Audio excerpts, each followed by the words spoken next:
Elhamdülillah və salatu və salamu alə Rasulillah. Bugün keçəcəyimiz 4-cü hədisimiz əzəmətli hədislərdən biridir. Peyğəmbər sallallahu aleyhi və səlləmdən gələn və Abdullah bin Məsud radiyallahu anhın rəvayət etdiyi hədisdir və çox əzəmətli hədisdir. Yəni hədisi yəqin ki bir dərsə sığışdıra bilməyəcək. Hədis 2 hissədən ibarət olacaq. Çünki hədisin içərisindəki həqiqətən də Peyğəmbər sallallahu aleyhi və səlləmin Cəvamül Kəlim adlandırılmasının biz təcəllisini görürük. Yəni Allah Rasulü sallallahu aleyhi və səlləm bizə az kəlmələr verib, lakin biz az kəlmələri başa düşmək üçün və onlardan yüzlərlə fayda çıxartmaq üçün bu hədisin üzərində çoxlu dayanmalıyıq. Və o əzəmətli hədislərdən biri də elə bu hədisdir. Və bu hədisə çox alimlər 2 mərhələdən ibarətdir deyirlər. Yəni birinci mərhələsi insanın yaradılış mərhələsidir. İkinci mərhələsi də qədər məsələsi. İnsanın yaradılış mərhələsi və qədər məsələsi. İnşallah bu hədisdə də bunları tanış olacağıq. Və hədisi mətnində buyurur ki, An Əbi Abdurrahman Abdullah bin Məsud radiyallahu anhu قال حدثنا رسول الله صلى الله عليه وسلم وهو الصادق المصدوق. Əbu Abdurrahman Abdullah bin Məsud radiyallahu anh deyir ki, Allah Rasulü sallallahu aleyhi və səlləm bizə danışdı. Və dedi ki, və o deyir, sadiqul məsduq, yəni doğru və doğrulanandır. Doğru danışan və doğrulanandır. İnnə əhədəkum yucma'u xalquhu fi batni ummihi 40 yevmən. Sizdən birinizin ana bətnində yaradılışının cəm olması, yəni yaradılması 40 gün çəkir. Thumma yakunu alaqatan mislə zalik. Və sonra qan laxtası olur. Mislə zalik burada hədisin şərhində gələcək ki, yəni o deməkdir ki, o da 40 gün çəkir. Thumma yakunu mudghatan mislə zalik. Və sonra o nə olur? Bir parça ət olur. Thumma yursalu ilayhi al-malak. Və sonra ona mələk göndərilir. Fəyenfuxu fihi ruh. Və ona ruh üfürülür. Və yu'məru bi 4 kəlimatin. Və ona 4 şeyi yazmaq əmr olunur. Bi kətbi rizqihi və əcəlihi və əməlihi və şəqiyyun əv sa'id. Onun ruzisi, əcəli, əməli və xoşbəxtmi və yaxud da bədbəxtmi olacağı yazılır. Və bu şeyləri yazmaqla mələyə əmr olunur.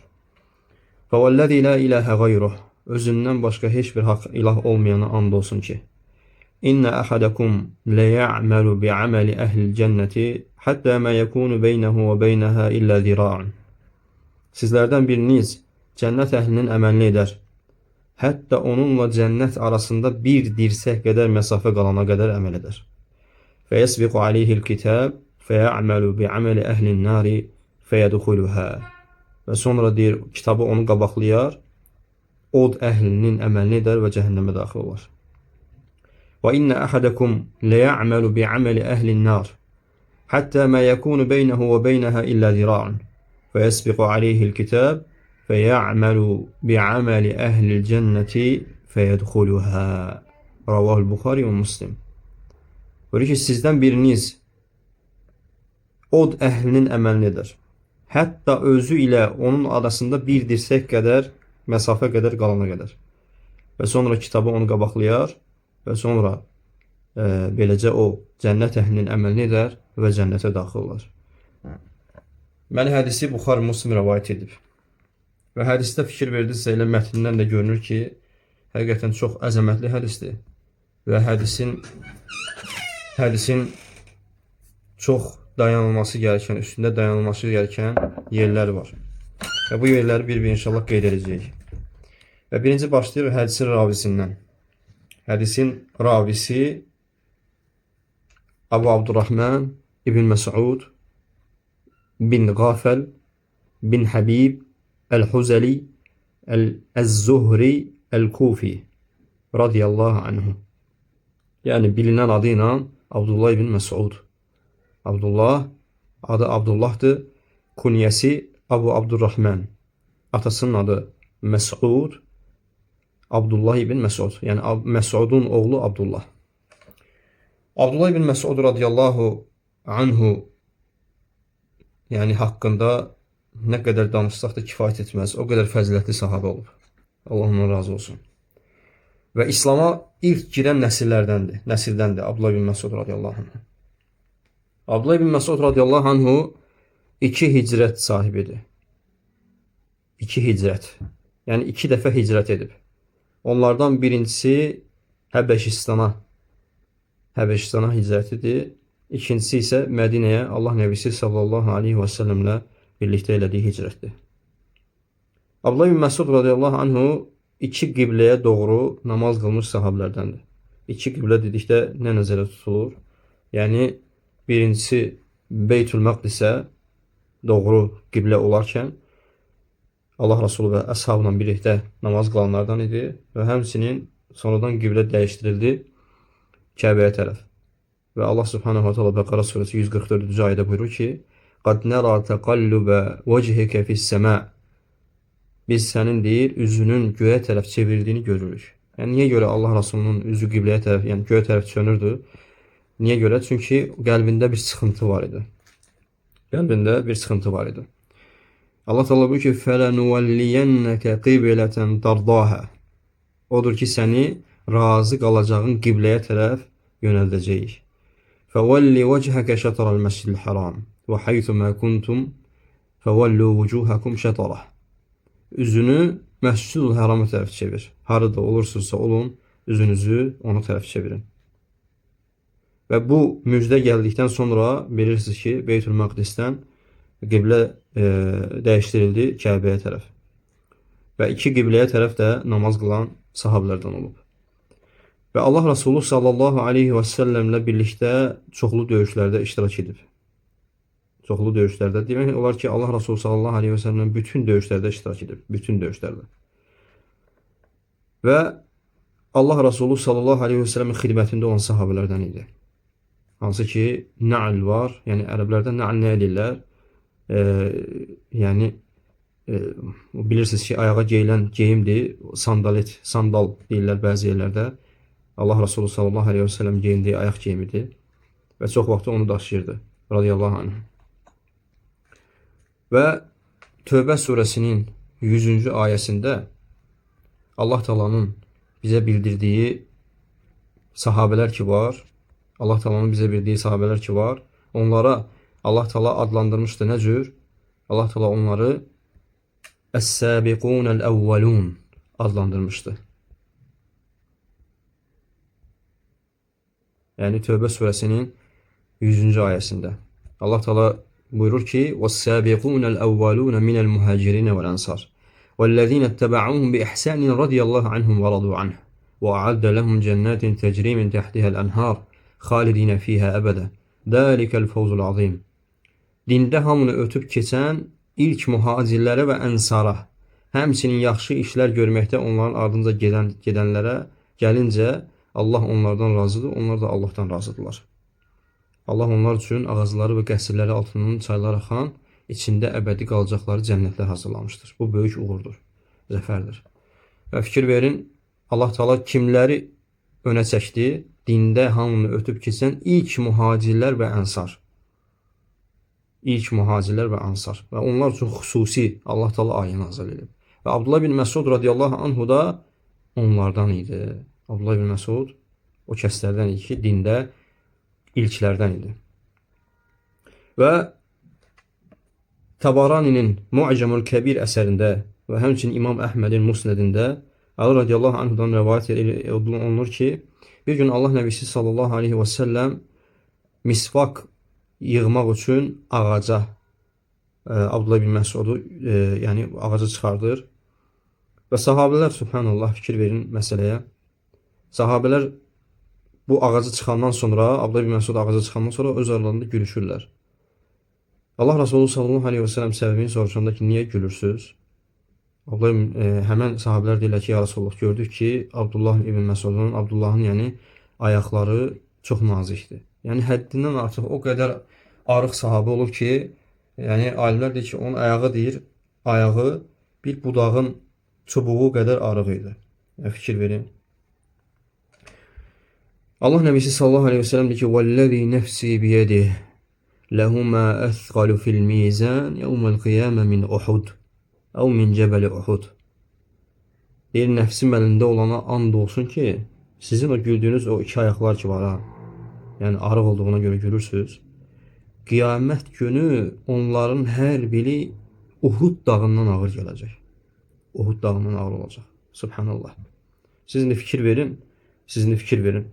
Ayaqları Uhud dağından ağır olanın əməlləri necə olacaq? Yəni bunu fəzilət babından demişdi Allah Resulü sallallahu aleyhi ve sellem. Yəni o qədər fəziləti onu ağırlaşdıracaq. Radiyallahu anh. Və həmçinin İbn Məcənin Sunanında gələn hədisdə Allah Resulü sallallahu aleyhi ve sellem buyurur ki, kim Quran-ı Kərimi nazil edildiyi kimi tərabətli oxumaq istəyirsə, qoy onu İbn Ummu Abd onun qiraəti üzərinə oxusun. Yəni onun kimi oxusun. Yəni burada İbn Ummu Abd kim idi? Abdullah ibn Məsud radiyallahu anh idi. Yəni gözəl Quran oxuyardı. Gözəl qiraəti var idi. Gözəl oxunuşu var idi. Və Abdullah ibn Məsud radiyallahu anhu hicrətin 32 ya da 33-cü illərdə vəfat edib. Allah ondan razı olsun. Təxminən 60, 63, 65, yəni bu yaşlarda, 60-dan sonraki yaşlarda vəfat edibdi radiyallahu anh. Və bu da hədisimizin ravisidir. Allah ondan razı olsun. Sahabələrin alimlərindən idi Abdullah ibn Məsud radiyallahu anh. Və hədisin məqamı, qardaşlar, hədisin məqamı barəsində İshaq ibn Rahawayh rahimehullah deyir ki, hədis, necə ki bu zikr etdiyi hədisi, 4 hədis ki var, İslam dininin usulları bu hədisin üzərində qurulub. Və onlardan birincisi innəməl a'malu bin niyyət hədisidir. Həqiqətən niyyətlər, əməllər niyyətlərə görədir hədisi. İkincisi el-halalu beyyinun və haramu beyyinun. Halal da bəllidir, haram da bəllidir hədisidir. Üçüncüsü bu hədisdir ki, sizin yaradılışınız ana bətnində bir neçə mərhələdən ibarət hədisi. Dördüncüsü isə mən amilə amələn leysə aleyhi əmruna. Yəni kim bizdən olmayan bir işi görərsə, o iş rədd olunar hədisi. Və İshaq ibn Rahawayh deyir ki, bu dinin usulları bu 4 hədisin üzərində qurulub. Və yaxud da ki, bu dinin usulu bu 4 hədisdəndir. Həmçinin bunu zikr eləyir İmam Əhməd rahimehullah Cəmi'ül Ulum vəl Hikəm əsərində buyurur ki, yəni bu hədislə musanniflərin kimlər yəni kitab yazacaqsa, təsnif edəcəksə, labüddür ki, bu 3 hədislə başlasın kitablarına. Və onlar dinin əsaslarıdır. Onlardan birincisi innəməl a'malu bin niyyət hədisi, ikincisi mən əhdəsə fi əmrinə, yəni kim bizim etmədiyimizdən bir şey edərsə hədisi, və üçüncüsü isə və həmin bu hədisdir. Və bu, dedik ki, əzəmətli hədis 2 mühüm məsələdən danışır, qardaşlar. Birincisi insanın yaradılış mərhələlərinə, ikincisi isə qədərdən danışır. Və hədisdə buyurur ki, həddəthənə Rasulullah sallallahu aleyhi və səlləm. Və yadınızda saxlayın ki, hədis alimlər deyirlər ki, yəni burada İbn Məsudun deməsi ki, bizə Allah Rasulü sallallahu aleyhi və səlləm danışdı. Hədis elmində belə bir şey var ki, bu hədis elmində ən üstün dərəcə sayılır. Hədis elmində ən üstün dərəcə sayılır. Məsələn, biri var deyərsən ki, Allah Rasulü sallallahu aleyhi və səlləm dedi. Ola bilsin ki, bu sahabə həmən Allah Rasulundan eşitməyib və yaxud da ki, başqa sahabədən eşitib. Ola bilsin ki, bu cür rəvayət edib, eşidib bu cür rəvayət edib. Lakin bu cür deməsi ki, həddətənə Rasulullah, yəni Allah Rasulü bizə danışdı. Bu nə deməkdir? Yəni tələbə hədisi şeyxindən birbaşa rəvayət etməsidir və ən güclü mərtəbədir bu. Və bu da nədir? Sözü gücləndirmək üçün istifadə edib. Sözü gücləndirmək üçün istifadə edib ki, Allah Rasulü sallallahu aleyhi və səlləm bizə danışıb. Və huvəs sadiqul məsduq. Və o doğrudur və doğrulanandır. Və bu söz, Abdullah ibn Məsud radiyallahu anh'ın bu sözü Allah Rasulü sallallahu aleyhi və səlləmin təzim və tərif olaraq qeyd olunur. Təzim və tərif olaraq. Sadiq nədir? Alimlər buyurur ki, əs-sadiq huvəl-ləzi yuxbiru bir-şey alə həqiqatihi. Yəni, o şeydir ki, o kimsədir ki, bir şey barəsində xəbər verir. Yəni, bir şey barəsində onun həqiqəti ilə xəbər verən insandır sadiq. Yəni sadiq o kəslərdir ki, bir şey xəbər verir və o xəbər verdiyi şey həqiqətdir. Həqiqəti ilə xəbər verir. Yaxşı, məsduq nədir? Əl-məsduq əlləzi yusaddiqu qayrah. Yəni başqasının doğruladığı kimsədir. Özü-özündə doğru olan yox, başqası da onu doğruluyur. Və hədisdə olan sadiqul məsduq, məsduqdan buradakı qəsd odur ki, yəni Rəbbi tərəfindən doğrulanan kimsədir. Allah subhanahu wa ta'ala biz bilir ki, kitabında və Rasulü sünnətində Peyğəmbər sallallahu aleyhi ve sellem doğruluyub ki, o yalan danışan deyil. Çünki başqa ayədə buyurur ki, Allah subhanahu wa ta'ala əgər o bizim vəhy etdiyimizə bir əlavə etsəydi, onun sağ tərəfindən yapışıb şax damağını çəkərdik. Və İbn Məsud radiyallahu anhu burada Əs-sadiqul məsduq ifadəsini niyə görə istifadə edib? Yəni doğrudur və doğrulalandır. Çünki alimlər buyurur ki, bu hədis necə ki şərhində görəcəyik, mətnində gördüyümüz kimi qeybi məsələləri özündə cəm edib.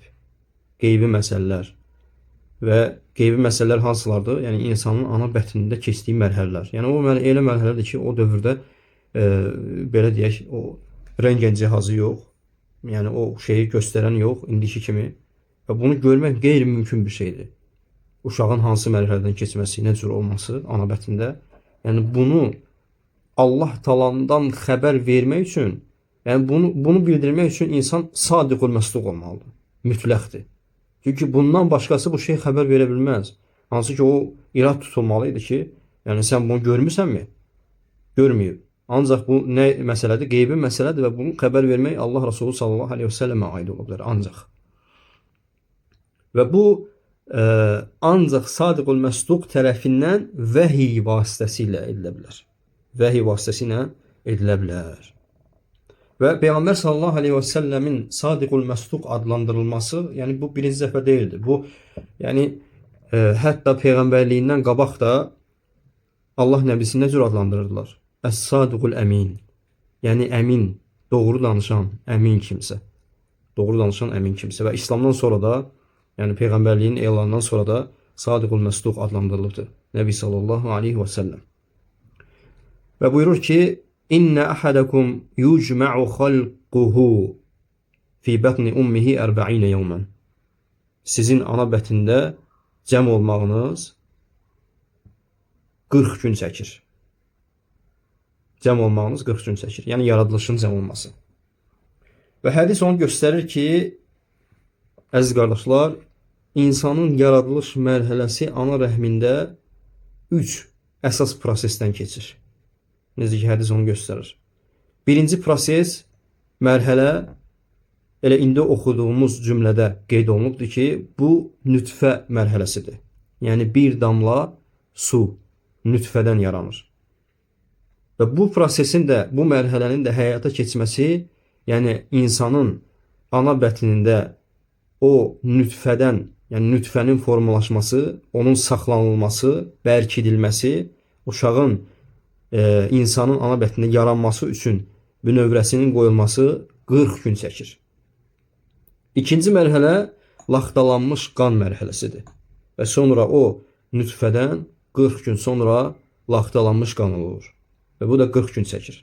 Və sonrası isə ət, yəni bir parça ət mərhələsi gəlir və bu da və bunun çəkməsi də deməli 40 gün çəkir. Və bu mərhələ də 40 gün müddətinə baş verir. Və bu hədisdə baş verən bu yaradılışı, ki var, Allah Resulü sallallahu aleyhi ve sellem bildirir ki, əvvəlcə nütfə olur 40 günə və sonra laxta qan olur 40 günə və sonra bir parça ət olur 40 gün ərzində. Yəni 3-40 gün toplayanda 120 gün. Yəni 4 ay çəkir. Və bu prosesi Allah subhanahu wa ta'ala Quran-ı Kərimdə isbat edir, qardaşlar. Allah subhanahu wa ta'ala Həcc surəsinin 5-ci ayəsində buyurur ki, Ya eyyuhan nas, in kuntum fi raybin minəl ba'ti, fe inna xalaqnakum min turabin, thumma min nutfetin, thumma min alaqatin, thumma min mudgatin, muxallaqatin və qayra muxallaqatin liyubeyyinə ləkum. Allah Teala buyurur ki, ey insanlar, yenidən diriləcəyinizə, yerdən diriləcəyinizə şübhə edirsinizsə, bilin ki, həqiqətən biz sizi torpaqdan, sonra nütfədən, sonra laxta qandan, daha sonra da tam bir şəklə salınmış və ya salınmamış bir parça ətdən yaratdıq ki, sizə qüdrətimizi bəyan edək. Və bu ayə Allah Taala'nın rububiyyətinə, yəni yaratmasına dəlildir. Fikir verin. Rububiyyə, yəni yaratmasına dəlildir. Və fikir versək Allah Taala'nın rububiyyətinə, yəni bu yaratmaq sifətinə dəlalət etmək, yəni Allah Taala bunu iki şeylə isbat edir. Yaratmasını iki şeylə isbat edir. Birincisi, bəzi ayələrdə gəlir ki, biz göyləri və yerləri yaratdıq. Ayələr çoxdur Quran-ı Kərimdə, deyilmi? Yəni bu yaratmaq işini iki şeylə isbat edir. Birincisi, yerin, göyün, səmanın, günəşin, ayın və s. Yəni insandan başqa bütün məxluqatın yaranmasını misal çəkir Rəbbimiz. İkincisi isə insanın yaradılması ilə isbat edir. Özünün xaliq olduğunu. Və bu da nədir qardaşlar? Və bu da qüdrətinin bəyanıdır. Və başqa ayədə Müminun surəsinin 12 və 14-cü ayəsində də bu şəkildə isbat edir. Buyurur ki, وَلَقَدْ خَلَقْنَا الْإِنسَانَ مِنْ سُلَالَةٍ مِنْ طِينٍ. Həqiqətən biz insanı palçıq cövhərindən yaratdıq. ثُمَّ جَعَلْنَاهُ مِنْ نُطْفَةٍ ثُمَّ جَعَلْنَاهُ نُطْفَةً فِي قَرَارٍ مَكِينٍ. Və sonra deyir, biz onu nütfə halında möhkəm bir yerdə yerləşdirdik. ثُمَّ خَلَقْنَا النُّطْفَةَ عَلَقَةً فَخَلَقْنَا الْعَلَقَةَ مُضْغَةً فَخَلَقْنَا الْمُضْغَةَ عِظَامًا فَكَسَوْنَا الْعِظَامَ لَحْمًا ثُمَّ أَنْشَأْنَاهُ خَلْقًا آخَرَ فَتَبَارَكَ اللّٰهُ أَحْسَنُ الْخَالِقِينَ. Sonra nütfədən laxtalanmış qan yaratdıq. Sonra o laxtalanmış qandan bir parça ət yaratdıq. Sonra o bir parça ətdən sümüklər yaratdıq. Sonra da sümükləri ət ilə örtdük. Sonra da onu başqa bir məxluq olaraq xəlq etdik. Yaradanların ən yaxşısı olan Allah, xeyri və bərəkəti bol olandır. Və fikir verirsiniz, Allahın necə qüdrətli Rəbb olduğuna işarədir vallahi. Allah Taala yaradandır. Və bu şəkilləri, bu şeyləri Allahdan başqa heç kim edə bilməz. Və bu yaradılış mərhələsinə görə Allaha üç vəsf qayıdır, qardaşlar. Diqqətli olaq. Necə ki bu hədisdə və ayədə gördüyümüz kimi bu mərhələlər bizə onu göstərir ki, Allah Taala üç vəsflə vəsflənir. Onlardan birincisi ət-təsvir, yəni şəkil verəndir Rəbbimiz, musavvirdir. İkincisi Allah Taala'nın yaratmasıdır, yəni xalq. Allah Taala xaliqdir. Allahu xaliqu kulli şey. Allah hər şeyi yaradandır. Üçüncüsü isə əl-bər, yəni yoxdan var etmə. Yəni yoxdan var etmə də Allahın vəsflərindəndir. Hansı ki Allah Taala elə bu üç vəsfi bir ayədə cəm edib. Allah Taala buyurur ki: "Huvallahu'l xaliqul bari'ul musavvir." Fikir verin. El-xaliq vel-bari vel-musavvir. Yəni təsvir verən, musavvir, xaliq, yaradan və bari, yoxdan var edən. El-xaliq nə deməkdir qardaşlar? El-xaliq elə bir yaratmadır ki, deyə bilərsiniz ki, el-xaliq də yaratmadır, məsələn, el-bari də yaratmadır. Mənalar eyni olsa da fərqlənirlər. Fərqləri nədir? El-xaliq əvvəlki örnəyi olmadan yaratmaya deyilir. Yəni Allah Taala insanı elə yaradır ki, onun əvvəlki bir örnəyi yoxdur. Yəni fikir verirsiniz, insanlar hətta bir-birlərinə oxşasalar belə, amma dəqiqliyinə baxanda mütləq onların arasında hansısa fərq var. Mümkün deyil bir-birini təkrar olsunlar. Fikir verin. Və bu da hara qayıdır? Allah Taala'nın El-Xaliq isminə.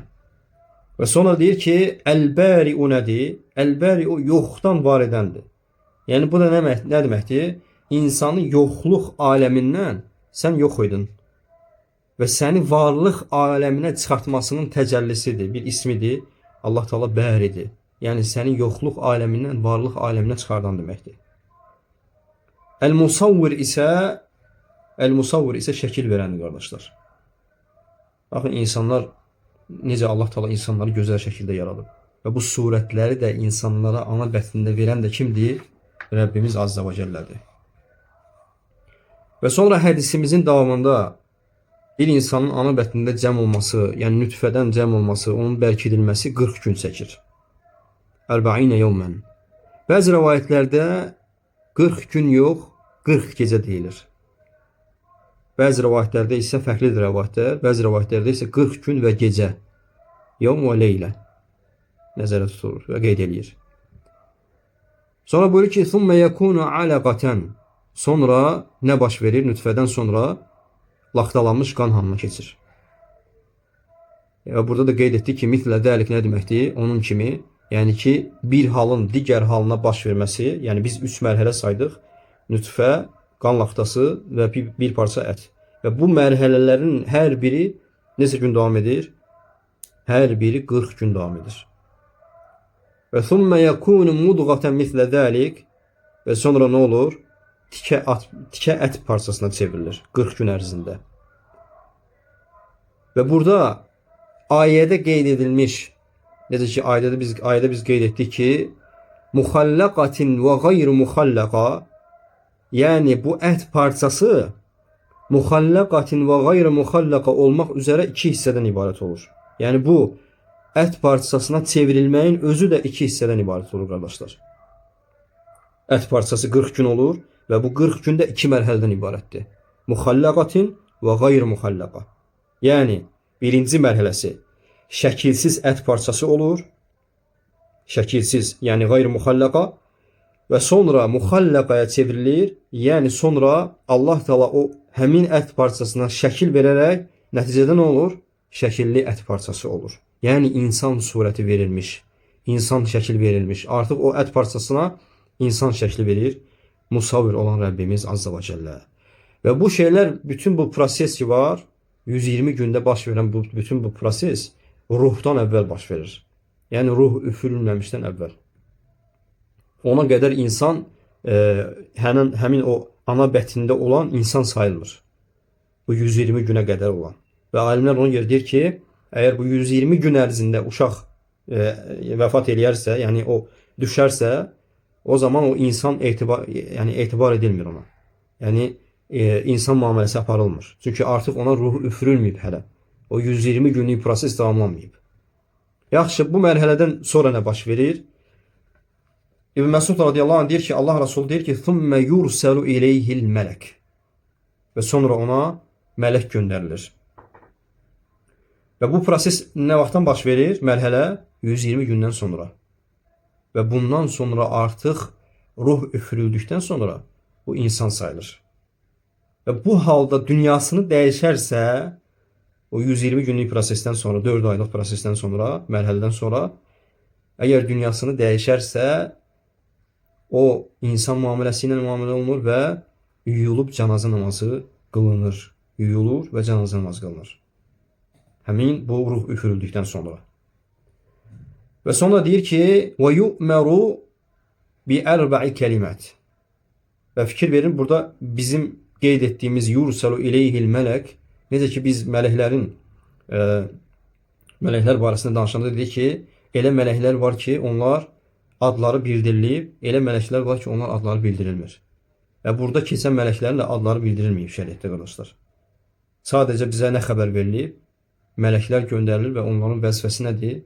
İnsana ruh üfürmək və bu 4 şey onlar üçün yazmaq əmr olunur.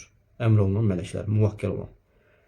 Və deyir ki, وَيُؤْمَرُ بِأَرْبَعِ كَلِمَاتٍ بِكَتْبِ رِزْقِهِ وَعَمَلِهِ وَأَجَلِهِ وَشَقِيٌّ أَوْ سَعِيدٌ. Yaxşı, başqa bir hədisdə, indi diqqətli olaq. Başqa bir hədisdə qeyd olunur ki, Müslim rəvayətində Huzeyfə bin Useyd radiyallahu anh'ın hədisində gəlir ki, nutfə 42 günə çatdıqda, diqqətli olaq, bu bizim hədisdən başqa bir hədis var, Müslimin rəvayətidir. 42 günə çatdıqda mələk göndərilir.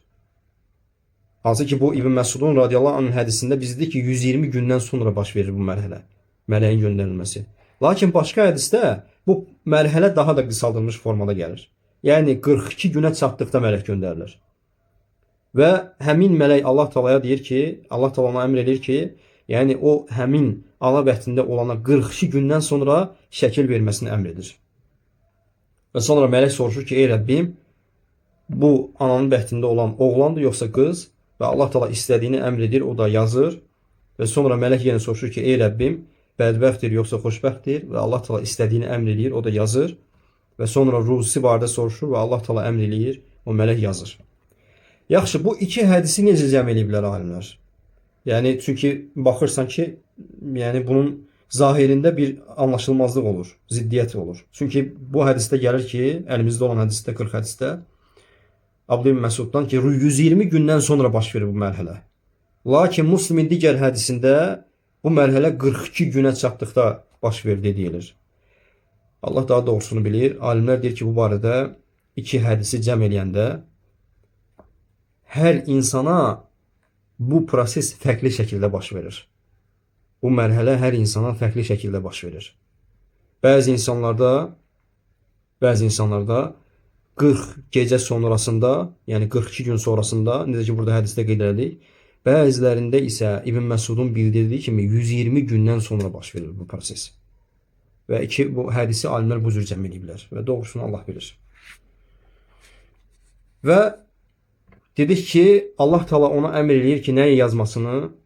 Bi rizqihi və əcəlihi və əməlihi və şəqiyyun əv sa'id. Bu 4 şeyi əmr eləyir. Ruzisi, əcəli, əməli, xoşbəxt və bədbəxt olacağı. Və bu 4 şey insanın, qardaşlar, ömürlük qədəridir. 4 şey, ruzisi, əcəli, əməli, xoşbəxtliyi və bədbəxtliyi, bu 4 şey insanın ömürlük qədəridir. Nə deməkdir ömürlük qədər? Baxın, təqdiratlar, müqəddəratlar, insanın qədəri 4 növdür, qardaşlar. Yəni yazısı, insan barədə olan yazı 4 növdür. Ümumi qədər var. Yəni buna deyirlər ki, əzəli yazı. Birincisi, əzəli yazıdır. Bu, lövh-i məhfuzda yazılmış olandır. Diqqətli olaq. Deməli, təqdiratlar 4 növdür. Onlardan birincisi, əzəli yazıdır. Yəni, lövh-i məhfuzda yazılmış olandır. Qiyamətə qədər olan nə varsa hamısı orada yazılıb. Və indi inşallah təfsilatda gələcək bu ki, bu lövh-i məhfuzda yazılan qədər ki var, bu dəyişilməsi mümkün olmayan bir şeydir. Və burada nə yazılıbsa biz bunu bilmirik. Səhih Müslimdə Abdullah ibn Amr bin As'dan gəlir ki, Allah Resulü sallallahu aleyhi ve sellem buyurur ki, Allah məxluqatın qədərini yeri göyü yaratmamışdan 50 min əvvəl yaratmışdır. 50 min əvvəl yaratmışdır. Və həmçinin Sunan Əbu Davudda Ubədə bin Samitdən gələn hədisdə Allah Nəbisi sallallahu aleyhi ve sellem buyurur ki, Allah Taala'nın ilk yarattığı şey qələmdir. Və sonra ona əmr etmişdi ki, yaz. Və deyir ki, ya Rabbi, nə yazın? Allah Taala deyir ki, hər şeyin qədərini, qiyamətə qədər olan qədərini yaz. Və fikir verin. Fikir verin. Və bu yazı, qardaşlar, əzəli yazı adlanır. Və bu yazı lövh-i məhfuzdadır. Bunun dəyişilməsi mümkün deyil. Və ikinci yazı ömürlük yazıdır. İnsanın ömürlük yazısı. Və bu hədisdə də insanın ömürlük yazısından bizə xəbər verir Rəbbimiz. Muhammed sallallahu aleyhi ve sellem və Rəbbimizdən xəbər verir. Bu ömürlük yazı 4 şeydir. Ruzi, əcəl, əməl, xoşbəxt və bədbəxt olmağı. Bu ömürlük yazıdır. Və bu ömürlük yazı dəyişə bilər. İndi bu inşallah təfsilatı gələcək. Üçüncü yazı illik yazıdır. Yəni illik qədər deyirlər buna bəzi alimlər. Və bu illik yazı Qədir gecəsində yazılır. Diqqətli olaq. İllik yazı Qədir gecəsində yazılır. Allah Teala buyurur ki, İnna enzelnahu fi leyletin mübareke. Biz bu Kur'an'ı mübarək gecədə nazil etdik. Yəni Qədir gecəsində. İnna kunna munzirin. Biz xəbərdar edənik. Fiha yufraqu kullu emrin hakim. Hər bir hikmətli iş o gündə ayırt edilir. Yəni burada nə deməkdir? Alimlər, müfəssirlər deyirlər ki, yəni illik qədər insanın bir ildə nə baş verəcəyi bu şeylər barəsində Qədir gecəsi yazılır. Və bu da dəyişə bilir. Dördüncüsü isə günlük yazıdır. Günlük. Yəni bir insanın gün ərzində hansı şeylər başına gələcəyi. Və Allah Teala buyurur ki, Rahman surəsinin 29-cu ayəsində: "Kullu yawmin huwa fi şa'n." Kullu yawmin huwa fi şa'n. Yəni Allah Teala hər gün bir işdədir. Yəni hər gün bir şey edir. Və Qatadə, İbn Abbas, Mücahid kimi təfsir alimləri deyirlər ki, bu ayənin mənası odur ki, ruzini artırır. Yəni bu günlük proseslərdə, yəni günlük qədərdə, yazıda Allah Teala kiminin ruzisini artırır, kimisini əksirdir, kimisini xoşbəxt edir, həmin gün başına gələcəklər və s. Yəni buna aiddir. Yəni ki, bu o deməkdir ki, günlük yazı Lövh-i Məhfuzda olan o qədərin hər günlük icrası deməkdir. Lövh-i Məhfuzda olan qədər hər günlük icrasıdır o günlük yazılar. Və buna baxmayaraq Allah Teala deyir ki, bax, məsələn, qədəri yazıb, elə deyilmi? Qədəri yazsa da, məsələn, deyə bilərlər ki, bu qədər yazılıbsa, insan xoşbəxtdir və bədbəxtdir. Bunu Allah yazıbdır da, onsuz da. Onda biz neyək, yəni? Onsuz da Allah Teala bilir da ki, artıq biz xoşbəxtik, yoxsa bədbəxt. Və buna baxmayaraq, qardaşlar, Allah Teala insana iradə verib. Yəni biz zəlalat firqəsi olan cəbriyyələrdən deyilik. Cəbriyyə nə deyir? Allah səni bədbəxt yazıbdır, artıq sən bədbəxtsən və salam. Məsələn, gedir içki içir adam, deyir ki, bu mənim qədərimdir. Allah mənim qədərimdə yazıb. Və bunu yəni, belə fikirləşmək olarmı? Allah Teala insana fasiqlik mi istəyir, zülm mü edir? Nəuzu billah. Və birinci növbədə bu qədər barəsində bizim üstümüzə düşən odur ki, qardaşlar, qədər Allahın sirridir. Və bunu çox araşdırmağa ehtiyac yoxdur. Sadəcə sənə əmr olunanları yerinə yetirməklə mükəlləfsən. Yəni insan qədərim budur deyib otura bilməz. Məsələn, gedir içki içir adam, deyirsən, qardaş, içki içmə deyir, qədərimdə yazılıb. Xeyr, sən qədərində yazılıb. Sən haradan bilirsən ki, o sən qədərində yazılıb? Biz Allahın sirrindən yəni aşkarda bilirikmi bunu? Bir nəfər Ömər radiyallahu anh yanına gətirirlər, insan oğurluq eləmişdi. Və oğurluq eləyən cəzası şəriətdə nədir? Əli kəsilməlidir, elə deyilmi? Yəni müəyyən bir miqdar var, o miqdardan sonra oğurluq edən əli kəsilir. Və gətirirlər Ömər radiyallahu anh yanına, deyir ki, bu oğurluq eləmək mənim qədərim idi, mənim əlimi kəsməyin də, yəni bu mənim qədərimdir, Allah mənə yazmışdı. Ömər radiyallahu anh deyir ki, hə deyir, onda deyir, indi biz sənin əlini kəsirik deyir, elə bu da sənin qədərindir. Bu da sənin qədərində var idi. Yəni Ömər radiyallahu anh nə demək istəyir? İnsan elədiyi o yəni fasiqliklərlə, asiliklərlə qədəri boşlu çıxarda bilməz. Nə bu dünyada, nə axirətdə bəhanə gətirə bilməyəcək ki, insan mənim qədərim bu idi. Çünki niyə görə? Allah Teala insana seçim verib, ixtiyar verib. O qədərdə yazdığı şeyi sənə icbər eləməyibdir. Səni bu şeyə məcbur eləməyib ki, sən bədbəxt yazılmısansa, sən bədbəxt olmalısan. Yox, hansı ki biz deyəcək ki, inşallah bu qeyd olunacaq ki, yəni buradakı qədər dəyişə bilər. Dua ilə, salih əməllə dəyişə bilər.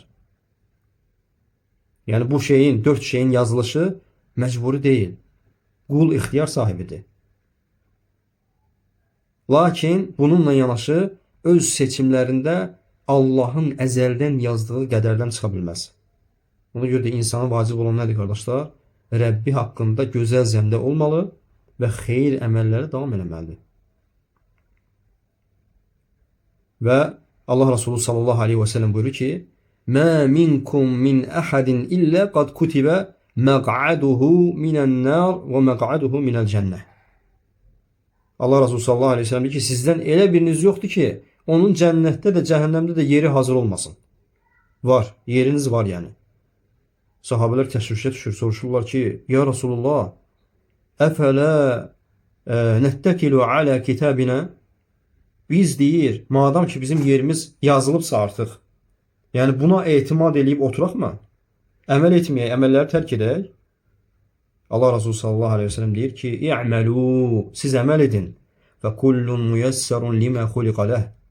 Siz hansı yer üçün yaradılmışsınızsa, o yer ona asanlaşdırılıbdır.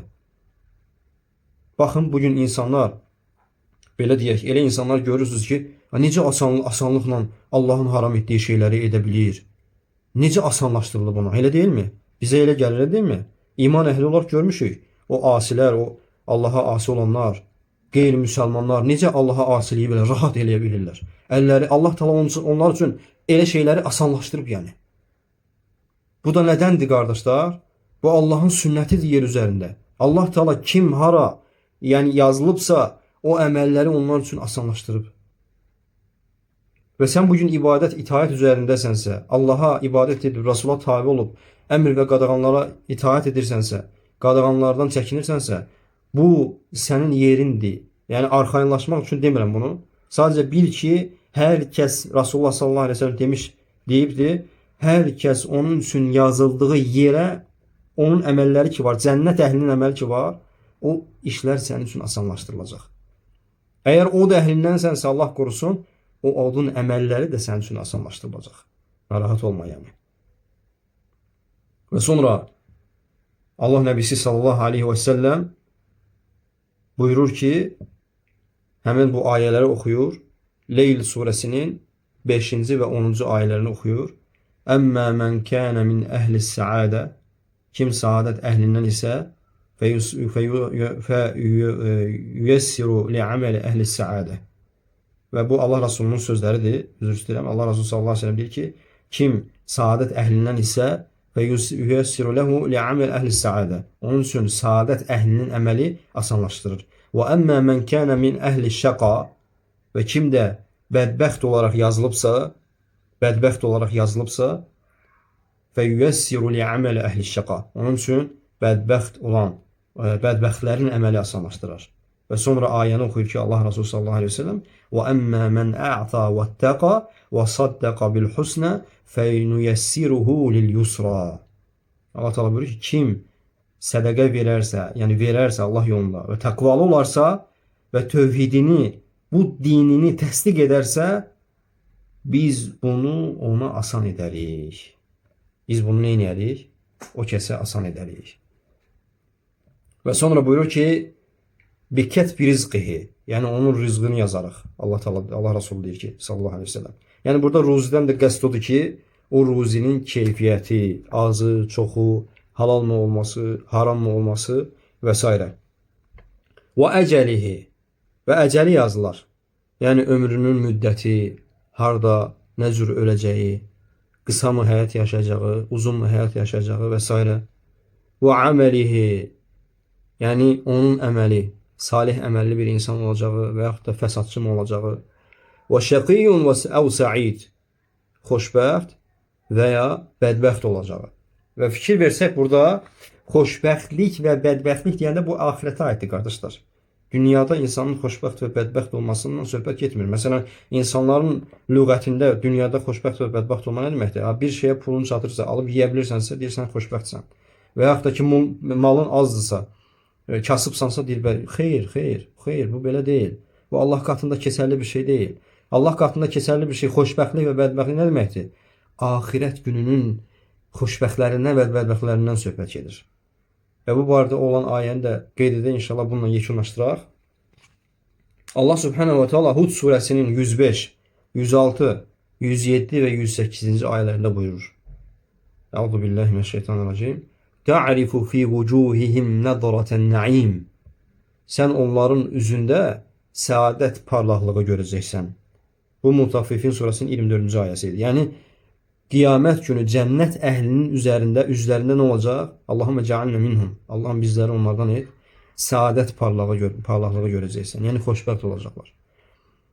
Və digər ayədə buyurur ki, Hud surəsində qeyd etdiyimiz kimi: "Yevme la ya'ti tekellemu nefsun illa biiznih." Qiyamət günü gəldiyi gün Allahın izni olmadan heç kəs danışa bilməyəcək. Və minhum şəqiyyun və sa'id. O gün onlardan kimisi bədbəxt, kimisi də xoşbəxt olacaq. Və hədisin biz anlayırıq ki, buradakı xoşbəxtlik və bədbəxtlik dünyada deyil, axirətdədir. Həqiqi səadət axirət səadətidir. Fə əmməl-ləzīnə şəqav. Allah Teala indi bizə bədbəxtləri başa salır. Allah bizi onlardan etməsin. فَأَمَّا الَّذ۪ينَ شَقَوْا فَفِي النَّارِ لَهُمْ ف۪يهَا زَف۪يرٌ وَشَه۪يقٌ. Bədbəxtlərə gəlincə isə onlar od içərisində qalacaqlar. Onlar orada, yəni zəfirun nə deməkdir qardaşlar? Yəni bir insan görmüsünüz, Allah uzaq eləsin ya Rab. Xəstəlik canına o qədər təsir edən insan görmüsünüzmü ki, o insan deyirlər ki, bu zarıyır, zarımaq. Və buradakı ifadə odur. İnsana baş verən o müsibətdən dolayı insan zarıyır cəhənnəmdə, onun içində. Və şəhiq, yəni onlar orada bağıracaqlar. Başqa ayədə nə deyir Allah Teala? Və hum yestarixun fiha rabbana. Onlar deyəcəklər ki, bağıracaqlar, onlar deyəcəklər ki, ey Rəbbimiz, əxricnə, bizi buradan çıxart. Xalidinə fiyhə mə dəmətis səməvati vəl-ard illə mə şəə rabbuk. İnnə rabbəkə fəalun limə yurid. Rəbbinin istədiyi istisna olmaqla göylər və yer durduqca onlar orada əbədi qalacaqlar. Yəni o dəhli. Bədbəxt olanlar, həqiqi bədbəxt olanlar. Həqiqətən Rəbbin istədiyini edəndir. Fəalun limə yurid. İndi gəlir axirət xoşbəxtləri kimlərdir? Allah bizləri onlardan etsin. Buyurur ki, وَأَمَّا الَّذ۪ينَ السُّعِدُوا فَفِي الْجَنَّةِ خَالِد۪ينَ ف۪يهَا مَا دَامَتِ السَّمَاوَاتُ وَالْأَرْضِ إِلَّا مَا شَاءَ رَبُّكَ عَطَاءً غَيْرَ مَجْذُوذ. Allah Teala buyurur ki, xoşbəxtlərə gəldikdə isə onlar cənnətdə qalacaqlar. Cənnətdə olacaqlar. Rəbbinin istədiyi kimlərsə istisna olmaqla. Göylər və yer durduqca onlar əbədi qalacaqlar. Yəni cənnətin əhli artıq girdisə oradan çıxış yoxdur. Cəhənnəm əhli də, o dəhli də Allahın istədiyi kəslər oradan ancaq çıxa bilər ki, onların dünyada ikən tövhidi olub və müəyyən günahlara qədər əzab çəkdikdən sonra onlar oradan çıxacaqlar. Lakin əbədi qalanlar üçün isə çıxış yoxdur, qardaşlar. Və Allah Teala davamında buyurur ki, göylər və yer durduqca onlar cənnət əhli orada qalacaqlar. Və bu onlar üçün tükənməz bir hədiyyədir. Tükənməz bir sovqatdır. Allah Teala'nın cənnət əhlinə verdiyi. Və Allah Teala'dan diləyirəm ki, Rəbbimiz bizləri cənnət əhlindən etsin. Bizləri dünyada və axirətdə xoşbəxt olanlardan etsin. Bədbəxtçiliklərdən bizləri qorusun. Allahümmə amin. Həqiqi Allaha ibadət edib, ixlasla Allahın dinini öyrənən, ixlasla Allahın dininə əməl edən qullarından etsin. Allahümmə amin. Velhamdülillahi Rabbil alemin.